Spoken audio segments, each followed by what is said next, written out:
요한계시록 12장 1절에서 6절에 있는 말씀까지만 함께 한 목소리로 합독하겠습니다. 하늘에 큰 이적이 보이니 해를 옷 입은 한 여자가 있는데 그 발 아래에는 달이 있고 그 머리에는 12별의 관을 썼더라.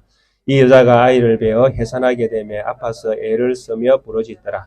하늘에 또 다른 이적이 보이니 보라 한 큰 붉은 용이 있어 머리가 7이요 뿔이 10이라. 그 여러 머리에 7 왕관이 있는데 그 꼬리가 하늘의 별 10분의 1을 3분의 1을 끌어다가 땅에 던지더라. 용이 해산하려는 여자 앞에서 그가 해산하면 그 아이를 삼키고자 하더니 여자가 아들을 낳으니 이는 장차 철장을 만국 다스릴 남자라. 그 아이를 하나님 앞과 그 보좌 앞으로 올라가더라. 그 여자가 광야로 도망하며 거기서 1260일 동안 그를 양육하기 위하여 하나님께서 예비하신 곳이 있더라. 아멘. 지난 주간에 1절과 2절에 있는 말씀을 통해서 무엇이 큰 이적인가 하는 것을 살펴보았습니다. 하나님께서 하시는 큰 구원의 사역을 이렇게 표현할 때 큰이라는 이 단어를 사용하는데 이 12장에서 나타난 이 이적이 하나님께서 보여주시는 큰 구원의 사건이 되어지고 있음을 우리에게 말씀하고 있는 것입니다. 그래서 이적이라는 것은 기이한 어떤 현상을 이야기할 때 사용되는 그런 표현인데 여기서 큰 이적이라는 것은 사실 땅에서는 일어날 수 없는 기이한 현상으로 이해할 수 있습니다. 그래서 구원이라는 우리에게 주어진 하나님 나라에 들어가는 이 구원의 역사는 땅의 어떤 역사로는 볼 수가 없는 것입니다. 왜냐하니까 땅 안에서는 이 일이 일어날 수가 없기 때문에 그렇습니다. 그래서 이런 큰 이적은 하늘로부터 또 하나님께서 친히 하셔야 되는 일이기 때문에 이런 표현을 성경이 하고 있는 것입니다.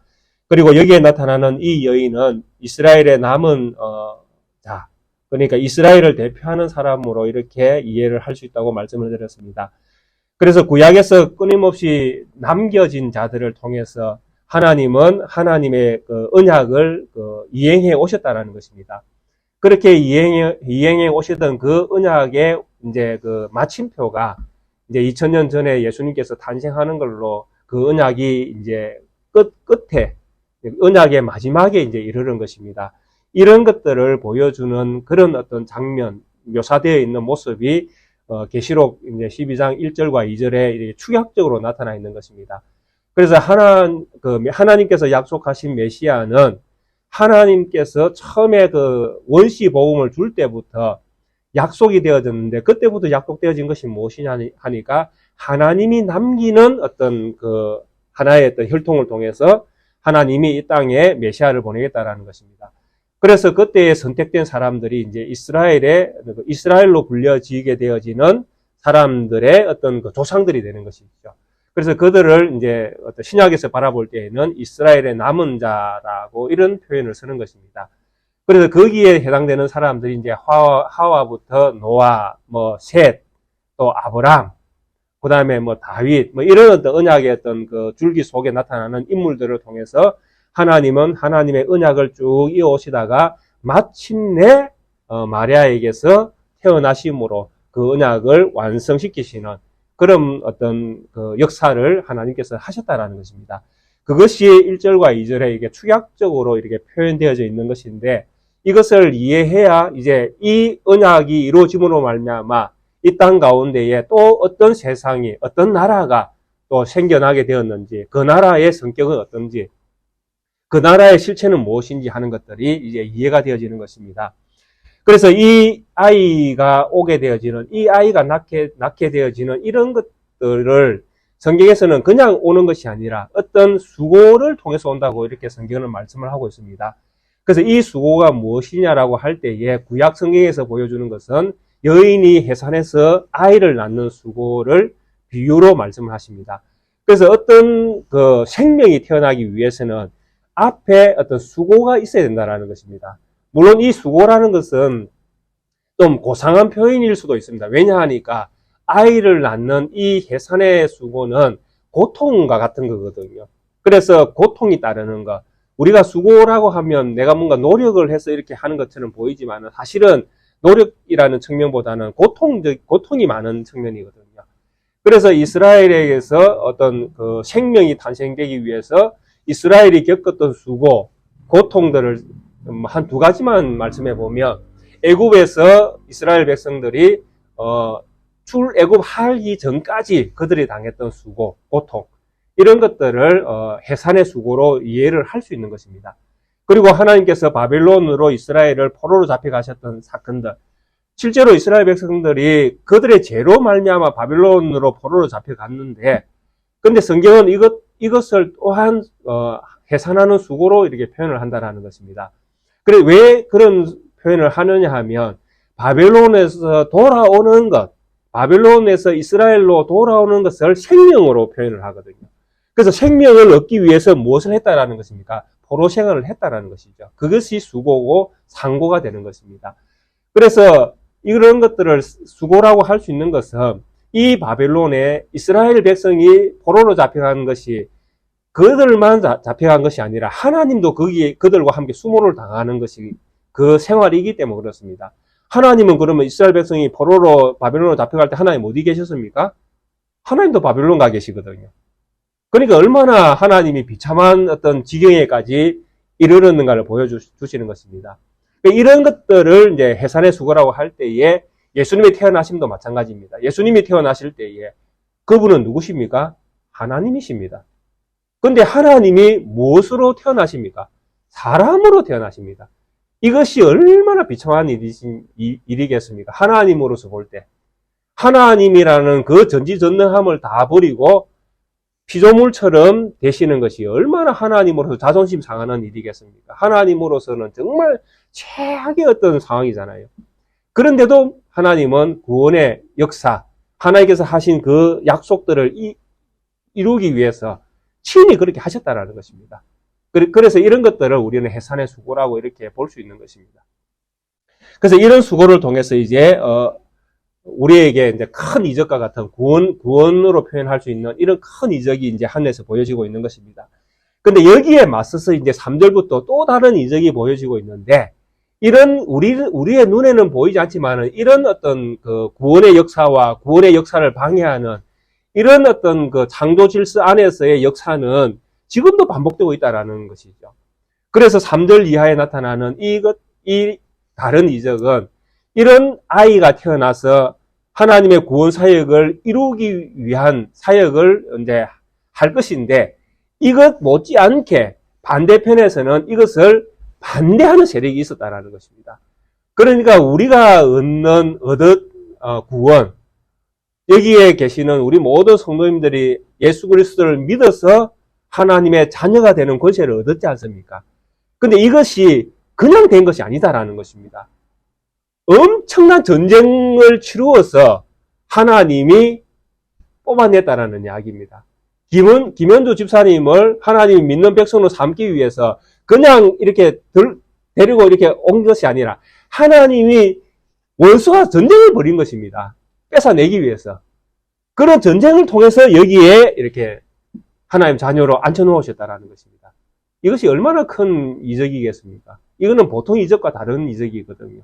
내가 할 수 없는 기적을 내가 믿음이라는 것을 가짐으로 경험을 하는 거예요. 우리는 어떤 사람들이 병에서 나았다, 큰 병에서 암에 걸려서 나았다, 이러면 와, 큰 경험을 하셨네요. 하나님께서 큰 이적을 베풀어 주셔서 정말 하나님의 어떤 큰 사랑을 받았네요. 이렇게 우리가 이제 표현을 하기도 하고, 그런 사람들을 보면 나에게는 왜 그런 일이 일어나지 않는가, 뭐 이런 어떤 그런 질투심 비슷한 것도 느끼고 이렇게 하지 않습니까? 그럼 우리가 만약에 그런 질투심을 느끼려면 내가 먼저 뭘 해야 됩니까? 병을 가져야 되잖아요. 하나님이 나에게 병을 안 주신 것이 얼마나 큰 기적입니까? 그렇잖아요. 병에서 나은 것이 기적이 아니라 내가 거기에 걸리지 않는 것도 기적이잖아요. 더군다나 집사님이 건강하면서 하나님을 믿고 있다. 더 큰 기적을 보고 있는 것이잖아요. 근데 이런 것들을 우리는 평범한 기적을 우리 기적으로 생각하지 않는 거예요. 하찮게 생각하는 것이죠. 남들이 경험하지 못하는 걸 경험한 걸 진짜 큰 것처럼 생각하는 것이죠. 그런데 사실은 그런 걸 경험하지 않고 믿는 것이 정말 복됩니다. 왜냐하니까 제가 하는 말씀이 아니라 예수님께서 도마에게 하셨던 말씀이 있잖아요. 예수님께서 도마에게 뭐라고 말씀하셨습니까? 너는 본고로 나를 믿느냐? 보지 않고 믿는 사람들이 뭐하다? 복되다. 보고 믿는 것보다 안 보고 믿는 것이 더 복되다고, 그죠? 보고 경험하고, 아, 예수님이시군요. 이렇게 해서 믿는 것보다 예수님이 부활하신 것, 소문만 듣고도 믿는 것, 그것이 더 복되다고 그렇게 말씀하고 있는 것입니다. 그러니까 우리가 뭔가를 경험하고 믿어지는 것보다 경험하지 않고 믿는 것이 얼마나 더 값진 또 축복인가 하는 것을 우리는 알아야 되는 것입니다. 그래서 이 다른 이적이 반대편에서 일어나고 있는데 3절에 보니까 이렇게 설명을 합니다. 하늘에 또 다른 이적이 보이니 보라, 한 큰 붉은 용이 있어 머리가 7이고 뿔이 10이라. 그 여러 머리에 7 왕관이 있는데, 이렇게 여자가 해를 입고 발 아래 달이 있고 머리에 12관을 쓴 것처럼 이 용도 자기 자신을 치장하고 있는 거예요. 근데 이 용은 뿔이 10이고 또 머리가 7이고 이 7 머리에 7 왕관을 쓰고 있습니다. 거기에다가 이 모양이 어떠냐 하니까 큰 붉은 용이라고 이렇게 설명을 합니다. 용 보신 분 없잖아요, 그죠? 근데 성경에서는 용이라는 어떤 실체가 있는 것처럼 말씀합니다. 모양은 어떤지를 몰라요. 우리가 상상하는 상상 세계에 있는 용을 우리는 용이라고 생각하지만은 성경이 말하는 용은 그런 용은 아닐 겁니다, 그죠? 그래서 우리가 상상할 수 없는 어떤 모양의 어떤 용이 있는 것입니다. 근데 그 용의 모양이 어떠냐 하니까 크다라는 것은, 여기서 표현한 이 큰 것은 1절에서 표현했던 큰 이적이라고 표현할 때 그 큰 것과 같은 말입니다. 그러면 이 말이 어떤 뜻을 가지고 있는가 하면, 이 용이 자기 자신이 큰 용처럼 이렇게 자기를 표현한다는 것은 이 용이 하나님과 같은 우리가 받은 구원 사역과 같은 이런 큰 이적에 버금가는 이적을 행해서 하나님이 언약을 이루어서 아이가 태어나게 하시는 이 사역을 완성하는, 이 완성을 하지 못하도록 용도 더 큰 힘을 가지고, 엄청난 힘을 가지고 이것을 반대한다라는 것입니다. 그러니까 용이 가지고 있는 이 힘이 얼마나 생각하는 것도 우리가 생각을 해야 되는 것이죠. 근데 이 용이 붉은 용이라고 이야기합니다. 근데 이 붉은 용은 앞에서 6장 요한계시록 6장 4절에 붉은 말이 등장할 때 썼던 그 붉은이라는 말과 같은 말인데, 이 붉은이라는 이 말을 쭉 성경에서 어떻게 쓰여졌는가로 이렇게 찾아보면 대부분 어떻게 번역되어 있는가 하면 불이라는 단어로 번역이 되어 있습니다. 불. 그러니까 하나님께서 우리가 잘 아는 성령이 오실 때에 하늘로부터 혀에 불같은 혀가 갈라지는, 이렇게 이야기할 때에 불같은 할 때 그 단어가 이 단어입니다. 전부 다 불로서 다 불에 던져 불 타게 하고 이렇게 할 때에 사용되는 불이, 그러니까 파이어, 영어는 파이어죠. 불. 이 불이 이 붉은 용에 있는 이 단어입니다. 근데 여기서 번역을 불다라고 번역을 한 것입니다. 사실은 뭐 불용이다라고 이렇게 표현해도 전혀 틀리지 않는 그런 언어입니다. 그래서 붉은 용이라고 할 때에 불과 같은 그런 어떤 용의 모습을 이야기하는 것입니다. 그래서 불이라는 것이 그렇지 않습니까? 우리가 표현하기에 따라서 조금 다르지만은 정말 붉은 어떤 불을 이야기할 때는 우리 경상이 뭐 표준어인지 정확하게 잘 모르겠습니다만은 우리가 시뻘겋다 이런 표현을 쓰잖아요. 와, 시뻘건 불 봐라 이런 표현들 쓰지 않습니까? 이렇게 이런 표현을 쓸 수 있는 것입니다. 어떻게 보면. 그래서 용의 모습을 큰 용이고 정말 시뻘건 이런 모습을 묘사하는 것은 용이 누구인가를, 용이 하는 일이 무엇인가를 분명하게 보여주는 것입니다. 그 첫 번째는 여자가 낳는 아이가 태어나는 것을 철저하게 반대한다는 것. 이 이야기는 곧 하나님이 하실 일을 무조건 반대하는, 저지하는, 원수처럼 행동하는 그 일을 할 것이다라는 것이고, 그리고 또 한 가지는 계시록 6장 4절에 보면 이 붉은 말이 무슨 일을 했는가 하는 것을 딱 보여줍니다. 계시록 6장 4절을 보시면 이에 다른 붉은 말이 나오더라. 그 탐자가 허락을 받아 땅에서 화평을 제하여 버리며 서로 죽이게 하고 또 큰 칼을 받았더라. 이렇게 붉은 말이 하는 일을 딱 정의를 내려놨습니다. 붉은 말은 뭘 합니까? 전쟁하는 왕이에요. 전쟁하는 말입니다. 그러니까 이 붉은 용은 전쟁을 하는 것이죠. 싸우고 죽이고, 그죠? 없애고, 못 믿게 하고, 원수지게 만들고, 이런 일들을 이 붉은 용이 하는 일의 그 특징이 그런 일들을 한다라고 그렇게 볼 수 있는 것입니다. 그래서 이 붉은, 그리고 또 이 붉은 용이 또 머리가 7입니다. 뿔도 10입니다. 이 머리가 7이고 뿔이 10이라는 것은 이 용을 어떤 누구와 비교하고 있는가 하면 하나님과 비교합니다. 하나님과.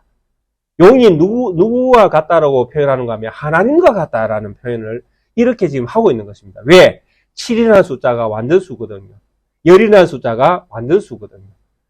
완전한 머리, 완전한 어떤 그 관을, 뿔을 가지고 있는 거예요.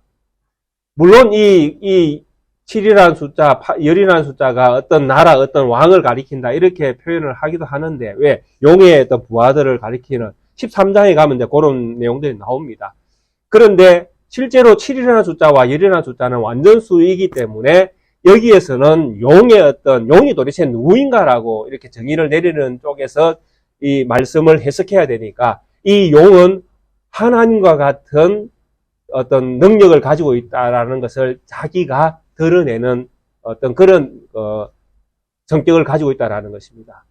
그래서 이 용이 세상에 등장할 때에 용은 어떻게 등장하는가 하면 왕처럼 등장하는 거예요.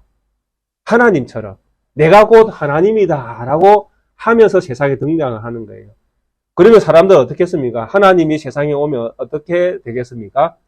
예, 그 하나님을 세상은 믿어야 되는 것이죠.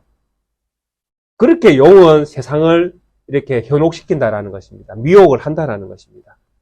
얼마나 큰 힘, 그리고 그렇게 이렇게 미혹하는 여기에 이 용은 또 뭘 가지고 있습니까? 힘을 가지고 있다라는 것입니다. 큰 용이거든요. 붉은 용이거든요. 전쟁을 위해서 온갖 힘을 다 가지고 있습니다. 그것을 보여주는 것이 무엇이냐 하니까 용이 서고 있는 일곱 머리에 서고 있는 7관입니다.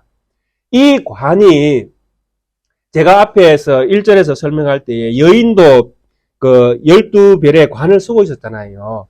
근데 여인이 선 관은 제가 의의 면류가 생명의 면류가 우리가 얻게 되어지는 보상.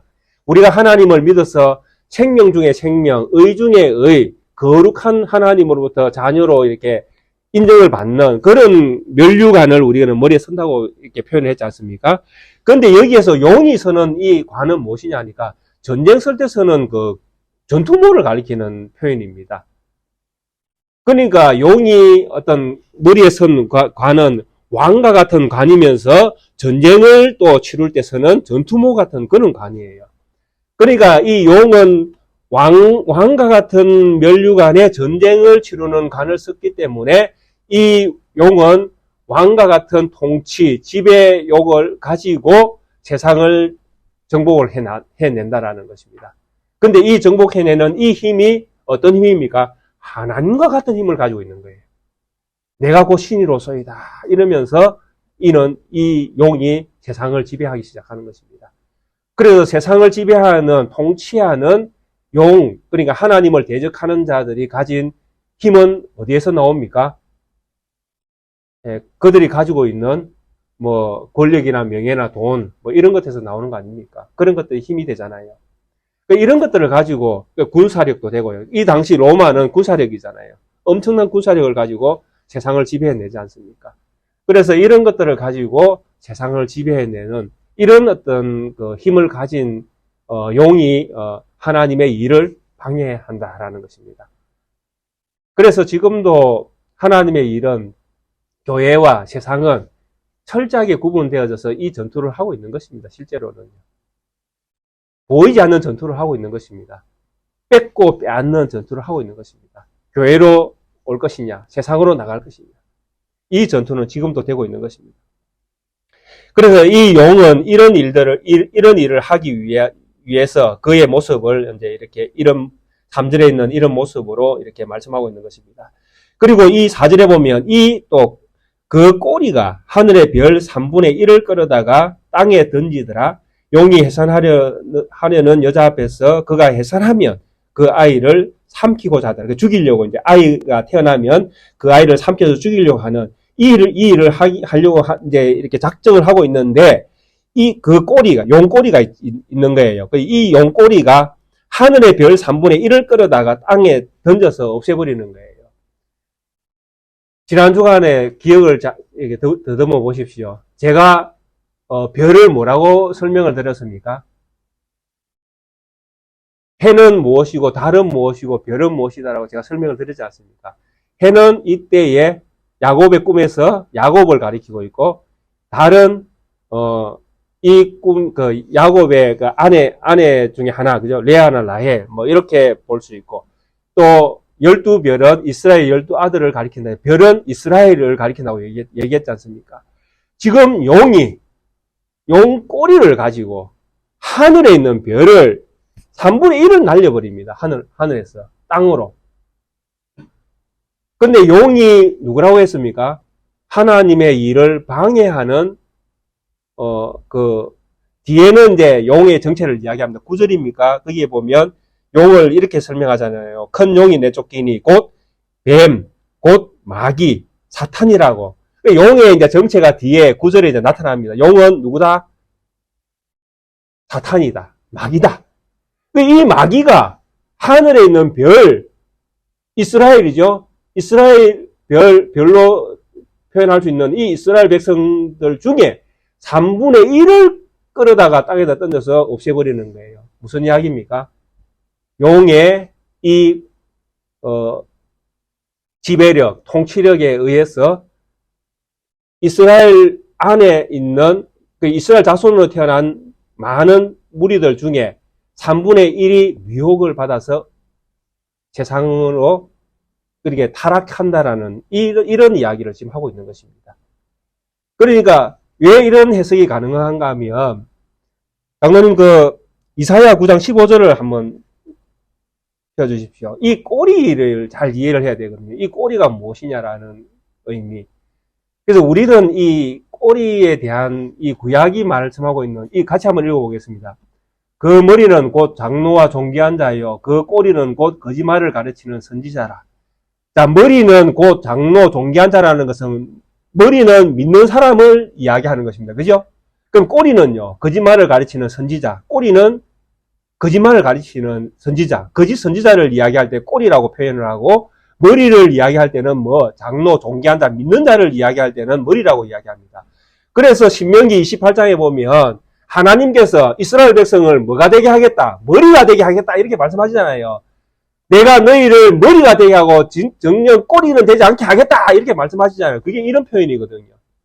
우리는 머리가 된다 그러면 무슨 내가 대단한 사람이 될 것처럼 이렇게 이야기하는데 그게 아니에요. 머리는 믿는 사람으로 만들어 주신다라는 표현이에요.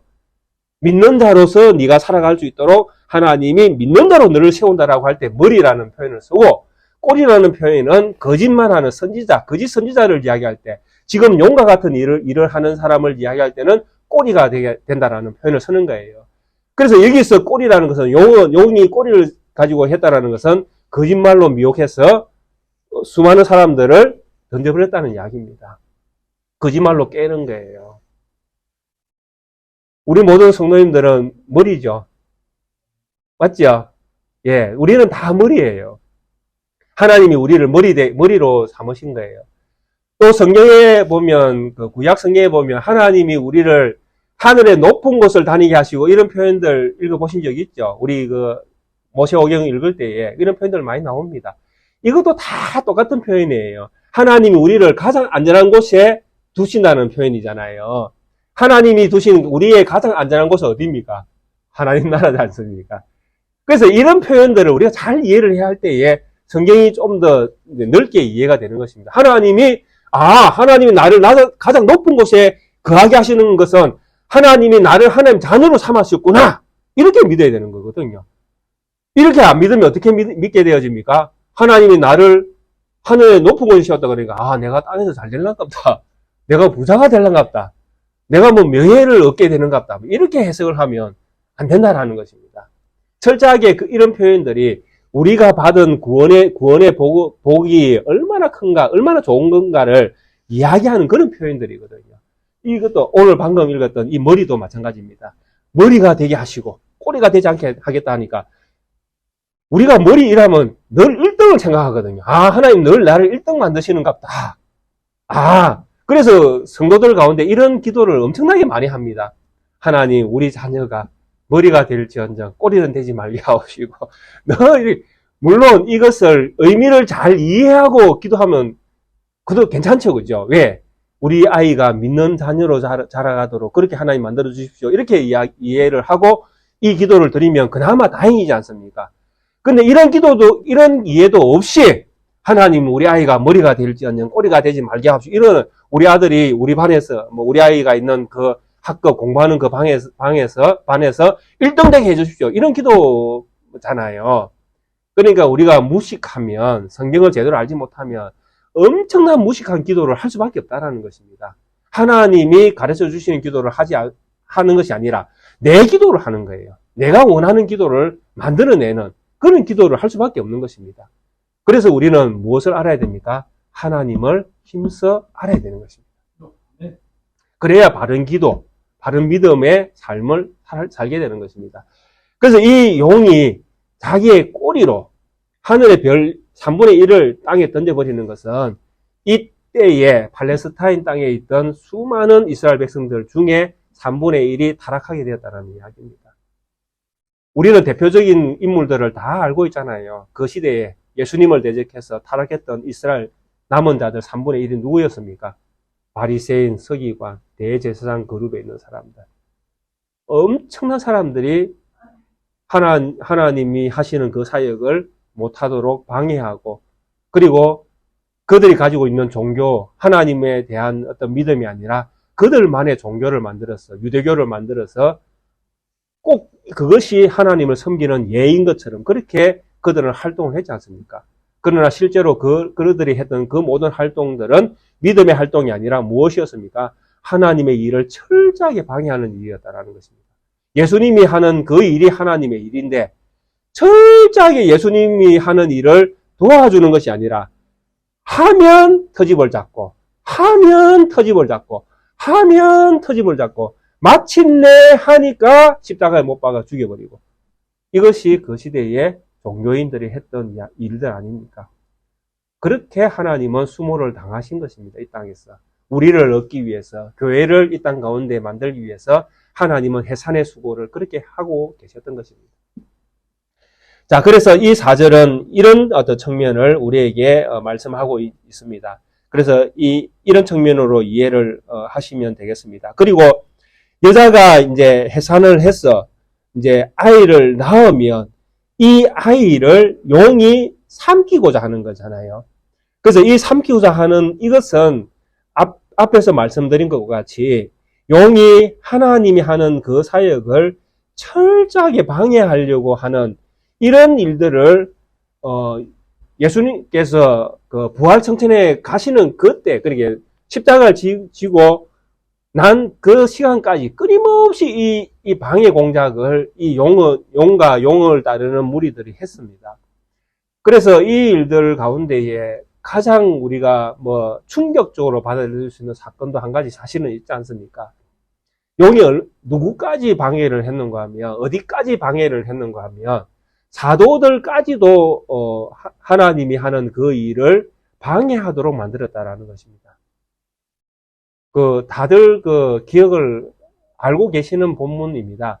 마태복음 16장에 보면 예수님께서 예루살렘으로 올라가셔서 고난을 당하고 십자가를 지고 그 다음에 돌아가셔서 이제 하나님의 일을 이룰 것을 제자들에게 설명을 쭉 하셨습니다. 제자들은 알아야 되니까 내가 이런 사역을 위해서 내가 왔다. 그리고 곧 이 일이 나에게 이를 것이다. 그때에 내가 하나님이신 줄, 하나님의 아들인 줄 너희가 믿어라. 이런 측면에서 예수님은 제자들에게 다 설명을 해드린 거예요. 제자들을 믿음 안에 있도록 격려하고 그들이 이제 스승에게 일어날 일을 보고 충격을 받지 않도록 더 믿음으로 예수님을 붙들고 예수님이 참 하나님이시구나라고 믿을 수 있도록 미리 말씀을 해주신 거잖아요. 그러니까 얼마나 예수님의 그 사랑이 크고 놀랍습니까? 근데 이런 어떤 좋은 의도로 이 제자들을 위해서 예수님께서 예수님에게 다가오는 그 일들에 대해서 말씀을 해주셨는데 사단이 마태가 뭐라고 이야기합니까? 베드로가 뭐라고 이야기합니까? 베드로가 22절에 나오죠. 22절에 베드로가 뭐라고 이야기합니까? 베드로가 예수를 붙들고 항변하여 이르되 주여 그리 마옵소서 이 일이 결코 주께 미치지 아니하리이다. 예수님께서 십자가 지는 이 일은 예수님에게 절대로 일어나지 않을 것이다라고 그렇게 이야기하는 거예요. 누가? 사도 베드로가. 예수님께서 십자가를 안 지면 어떤 일들이 일어납니까? 우리의 구원이 날아가 버립니다. 그렇잖아요. 예수님께서 십자가를 지고 부활 선천하셔야 우리의 구원이 완성이 되어지는데 예수님께서 십자가를 지는 이 일을 하실 일이 이제 자기에게 미칠 일이 이제 곧 다가올 거다라고 이렇게 제자들에게 설명해 주셨는데 제자 중에 한 사람인 베드로가 이 일은 절대 일어나면 안 된다고 그렇게 이야기하는 거예요. 사탄이 누구까지도 깨고 있습니까? 사도 베드로까지도 사탄이 미혹을 시키고 있는 거예요. 그래서 23절에 예수님께서 뭐라고 말씀하십니까? 예수께서 돌이키시며 베드로에게 이르시되 사탄아 내 뒤로 물러가라. 너는 나를 넘어지게 하는 자로다. 네가 하나님의 일을 생각하지 아니하고 도리어 사람의 일을 생각하는도다. 하나님의 일은 예수님께서 십자가를 지는 것인데 이 십자가 지는 일을 베드로는 반대하는 거예요. 사탄의 역할을 사탄이 하는 이 역할을 베드로가 대신하고 있는 거예요. 그러니까 예수님께서 베드로 뒤에 있는 베드로를 미혹하게 하는 사탄을 보신 거예요. 베드로가 사탄이라는 이야기가 아니라 베드로를 미혹시키고 있는 그 사탄을 지금 예수님은 꾸짖고 계시는 거예요. 사탄아, 내 뒤로 물러가라. 베드로는 예수님께서 붙들어 주시니까 믿는 자가 되잖아요, 결국에는요. 그러니까 이 사탄은 여기까지 와서 예수님의 사역을 반대하는 거예요. 예수님께서 공생을 시작할 때는 어떻습니까? 40일 금식 기도하고 난 다음에 3번이나 예수님께 찾아와서 시험했지 않습니까? 네가 하나님 아들이면 큰 성에서 뛰어내리라. 하나님께서 보호해 주실 것이다. 기적을 행해서 네가 하나님이신 것을 보이라. 이런 이야기거든요. 예수님은 기적을 보여서 하나님의 아들을 자기 자신이 하나님의 아들이신 것을 나타내는 것이 아니라 무엇을 통해서? 십자가를 통해서 하나님의 아들이신 것을 증명해 내시거든요. 반대로 자꾸 이야기를 하는 거예요. 이 사탄은. 우리에게도 마찬가지입니다. 우리로 하여금 십자가의 길을 가게 하는 것은 하나님이 우리에게 말씀하시는 말씀이에요. 그런데 우리로 하여금 십자가를 지지 못하게 하는 이야기는 사탄이 우리에게 하는 이야기입니다. 구분은 너무 쉬워요. 하나님께서 교회를 만드셨는데 이 교회는 믿음 안에서 어떤 공동체입니까? 사랑의 공동체거든요. 믿음 안에서. 율법이 이야기하는 것이 내 마음을 다하고 몸을 다하고 뜻을 다하고 성품을 다하고 힘을 다하여 주 하나님을 사랑하고 내 이웃을 네 몸과 같이 사랑하고 이거잖아요. 이게 율법과 선지자지 않습니까? 여기에는 사랑에는 무엇이 있습니까? 사랑은 언제나 오래 참고 사랑은 언제나 온유하며 사랑은 무조건 무엇입니까? 이해하고 용서하고 그죠? 낮아지고 섬기고 봉사하고 이런 거잖아요. 이게 십자가지 않습니까? 그래서 이런 십자가를 지지 않도록 이야기하는 것은 사탄이 우리를 꼬시는 이야기라는 것입니다. 그러나 오히려 사랑하게 하고 하게 하고 또 기도하게 만드는 이런 사역들이 있다면 이것은 하나님께서 우리에게 주시는 사역이다. 이렇게 이해를 하시면 됩니다. 그래서 이 4절에 나오는 이 사탄, 그죠? 용, 꼬리, 거짓 선지자 이것들은 언제나 하나님이 하는 이 사역을 이제 반대하는 쪽에서 서서 일을 하고 있었다는 것입니다. 그래서 그 당시에 팔레스타인의 이스라엘 백성들 가운데 3분의 1도 미혹시켜서 하나님을 믿지 못하게 했고, 또 아이가 태어나면 아이를 삼켜서 아이로 하여금 하나님의 사역을 하지 못하도록 아예 초반에 삭을 탁 잘라버리는 그 일을 하려고 준비를 하고 있었다는 것입니다. 그래서 5절에 보니까 여자가 아이를 낳으니 이는 장차 철장으로 만국을 다스릴 남자라. 그 아이를 하나님 앞과 그 보좌 앞으로 올라가더라. 결국 이 아이를 누가? 하나님이 보호해 주셨음을 말씀하고 있는 것입니다. 그래서 이 아이가 태어난 이것이 여자가 아이를 낳는 이 일은 너무나 우리에게는 큰 이적과 같은 이야기입니다. 그러니까 기이한 일, 땅에서는 일어날 수 없는 역사, 이런 것들이 여자가 아이를 낳는 일이었다라는 것입니다. 왜냐하니까 이 아이는 평범한 아이가 아니라 메시아로, 만왕의 왕으로, 만주의 주로서 이 땅에 태어나신 분이기 때문에 그렇습니다. 그래서 우리는 여기서 이것 또한 이해를 해야 됩니다. 하나님께서 그 구약 성경에서 보시면 하나님이 이스라엘 안에서 왕을 세우지 않습니까? 왕을 세울 때에 그냥 왕을 세운다라고 하면 그냥 네가 왕이 됐다 이런 의미하고는 다릅니다. 근데 우리는 왕이 세워졌다 그러면 왕이 그냥 왕이다라는 것으로만 이해를 하면 안 되고 왕의 역할을 해야 되는 것이잖아요. 이스라엘의 왕이면 어떤 역할을 해야 됩니까? 하나님을 보여주는 일을 해야 됩니다. 그 일을 위해서 왕은 어떤 절차를 밟는 것입니까? 세워지는 절차를 밟는 것입니다. 그래서 왕으로 세워졌다라는 것은 그냥 니는 왕이로소이다 이게 아니라 네가 이제 하나님의 일을 하는구나. 하나님의 일을 해야 됩니다. 해야 이 사람이 왕으로 세워진 것입니다. 그러니까 세우는 것은 왕으로서의 모든 그의 왕적인 사역이 다 포함되는 것입니다. 이해가 되십니까? 여기에서 아이가 태어나는 것도 똑같습니다.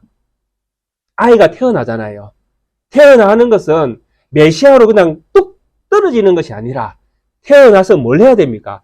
메시아로서의 사역을 쭉 해서 완성시켜야 이 아이가 태어나는 것이 되는 것입니다. 그래서 우리는 마리아가 예수님을 탄생시켰다. 이 탄생시킨 것만 보면 안 된다라는 것입니다. 이 아이가 탄생했어. 자랐어. 무엇을 했고, 무슨 말씀을 했고, 무슨 일을 했고, 결국 이분이 우리의 왕이셨구나. 그래서 메시아 사역을 다 완성해야 이분이 메시아였구나라고 이제 우리가 인정이 되잖아요. 이것을 여기서 뭐라고 표현했는가 하면 낳았다라는 표현을 한 것입니다. 그냥 아이만 낳은 것이 아니에요. 이 아이가 무엇을 메시아 사역을 다 한 거예요. 그러니까 앞뒤 아무것도 없고 갑자기 예수님께서 어디로 올라가십니까? 하나님 앞과 그 보좌 앞으로 올라가더라. 이렇게 성경이 표현했잖아요. 중간에 아무것도 없어요. 아이가 낳았는데 갑자기 하나님이 어떻게 그 아이를 하나님 앞과 보좌 앞으로 올라가 버렸습니다. 무슨 이야기입니까? 낳은 이 일이 예수님의 사역 전부 다를 포함하고 있다는 이야기입니다. 그러니까 하나님 앞으로 올라갔다는 이야기는 예수님께서 뭘 하셨다는 이야기입니까? 부활 성천하셨다는 이야기거든요. 부활 성천 앞에 뭐가 있어야 됩니까? 십자가를 지고 고난 당하고 세상에 태어나서 온갖 고초를 다 당한 일이 있어야 되잖아요. 그러니까 여기 싹 요 일이 지금 다 뭐 하고 있습니까? 생략되고 있잖아요. 생략돼서 어디에 들어가 있습니까? 나으니라는 요 말에 딱 들어가 있는 거예요. 그게 낳았다는 이 말은 그냥 아이가 태어난 것을 이야기하는 것이 아니라 예수님의 공생에 전부 다를 포함한 말씀이다라는 것입니다. 그리고 이 공생에 다 끝나고 나니까 이 아이는 어디로 올라가더라? 부활해서 성천에서 하나님의 우편에 앉으시더라.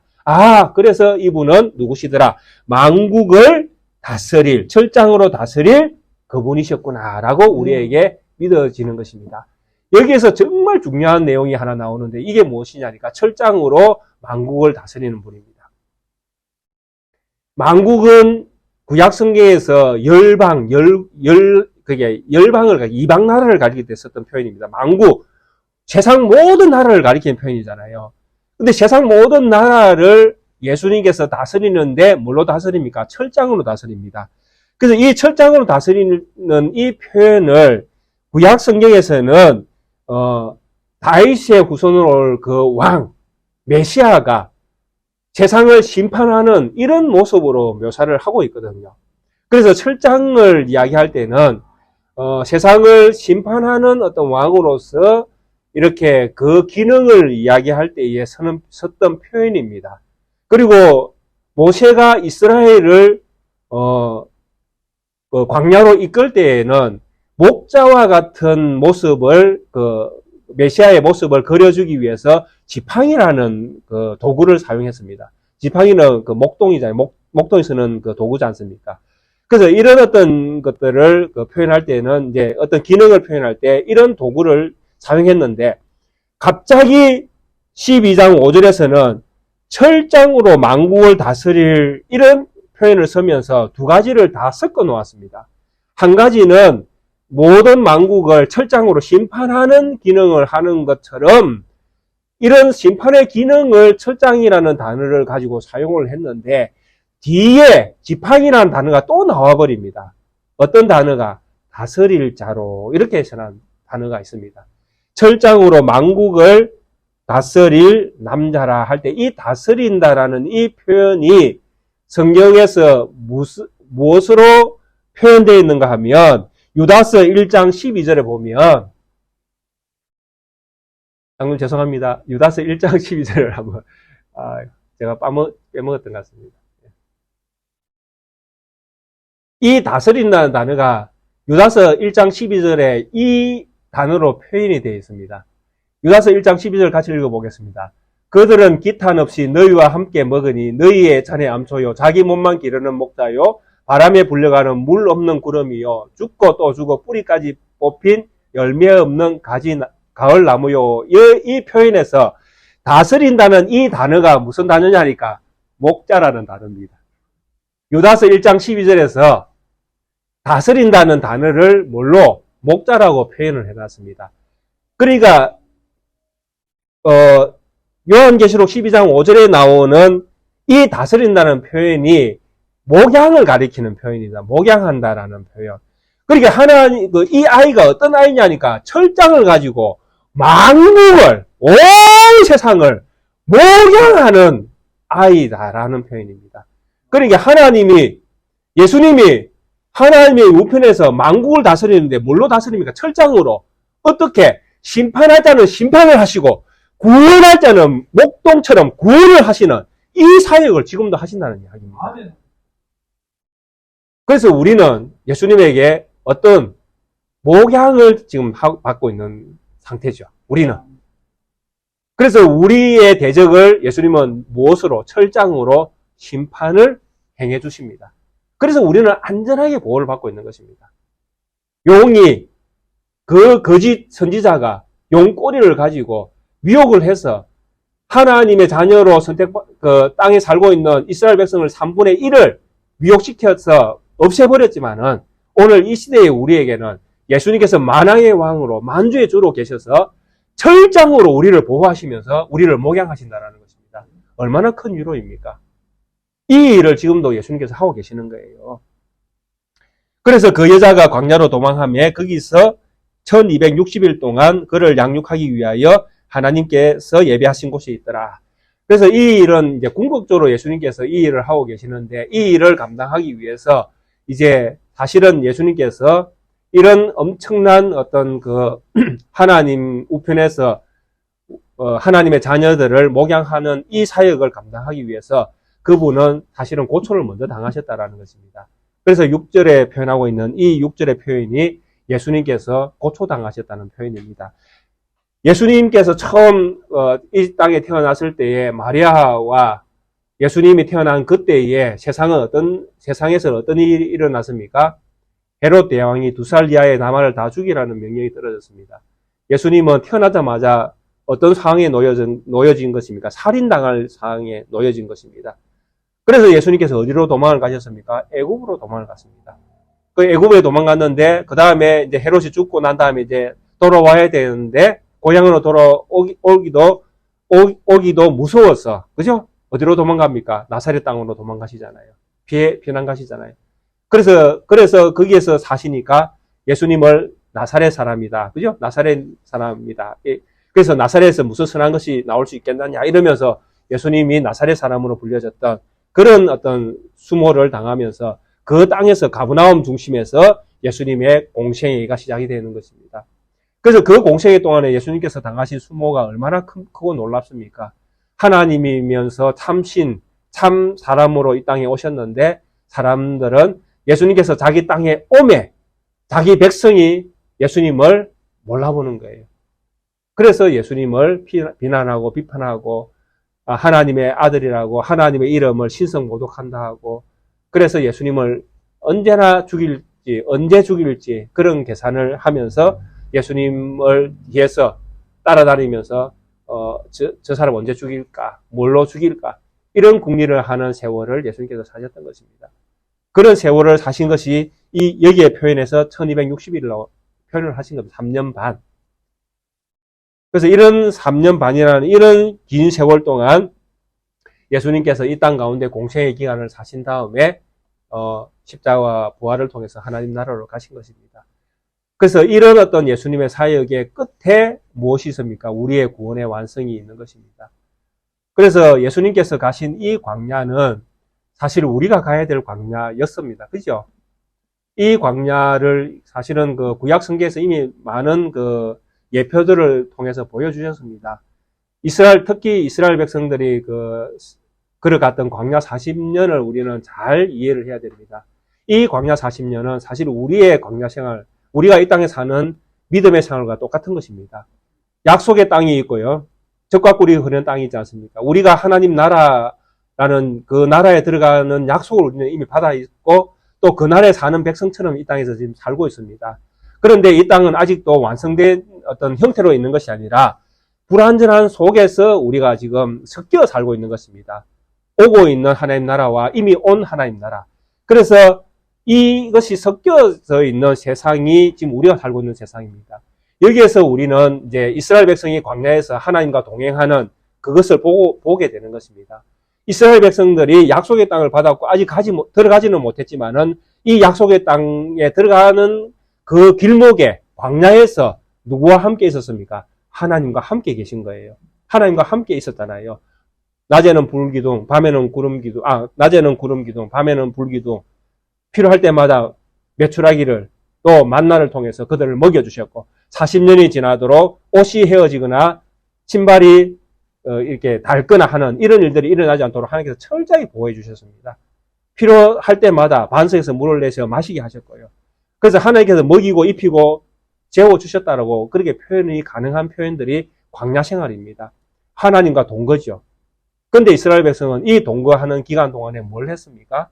그들은 불평하고 불만하고 하나님이 없다 하고 다른 신을 쫓아가자 하고 그렇게 그들은 40년 동안 그들의 인생에 40년이나 세월 동안에 불신을 하나님 앞에 보여준 것입니다. 이 생활을 지금 우리가 하고 있는 거예요. 우리가 하나님 나라를 약속받았고 하나님이 지금 우리와 함께 계십니다. 맞죠? 아멘. 그리고 우리는 그 약속을 이루어지는 것을 바라보면서 지금 우리는 우리의 인생 연수가 길면 80, 더 길면 90, 더 길면 100 한정되어 있는 시간을 우리는 사는 거예요. 이스라엘 백성이 40년이라는 한정된 시간을 산 것처럼 우리도 한정되어 있는 시간을 사는 거예요. 여기에서 우리가 보여야 할 것이 무엇입니까? 믿음이죠. 하나님을 믿습니다는 믿음. 하나님을 사랑합니다라는 사랑. 하나님을 사랑하는 백성을 나도 사랑합니다는 사랑. 그걸 우리가 보여주는 거잖아요. 그것을 우리가 보여줄 때에 우리의 믿음이 증명이 되는 것이잖아요. 증명하기 위해서 증명하는 것이 아니라 하나님이 나를 사랑하기 때문에 내가 사랑을 표현함으로 말미암아 증명이 되는 것입니다. 이런 어떤 것들을 우리에게 주어진 시간 속에서 우리는 이루면서 살아가는 것입니다. 그래서 사랑하라고 표현을 할 수 있는 것입니다. 사랑하라. 이루라는 것이 아니라 사랑하라. 하나님이 사랑이기 때문에. 참으로 우리 예수님께서 오신 이 사역은 너무나 크고 놀라운 큰 이적입니다. 이 이적을 통해서 예수님은 우리를 구원하셨고 하나님의 자녀로 삼아주셨습니다. 그리고 지금도 우리를 하나님 나라 우편에서 목양해 주십니다. 이 선한 길로 하나님은 우리를 이끌어 주신다라는 것입니다. 그리고 그 이끄심 속에서는 우리를 믿지 못하게 하는 모든 방해꾼들을 철장으로 심판하시면서 하나님께서 막아주시면서 우리에게 믿음의 길로 가도록 인도해 주십니다. 그 하나님이 우리와 함께 하심을 믿으시고 믿음 안에서 믿음을 잘 지켜 승리하는 우리 성도님들, 감사하는 삶을 살아가는 우리 성도님들 되시기를 주의 이름으로 축원드리겠습니다. 함께 찬송가 438장을 함께 찬양 드리시겠습니다.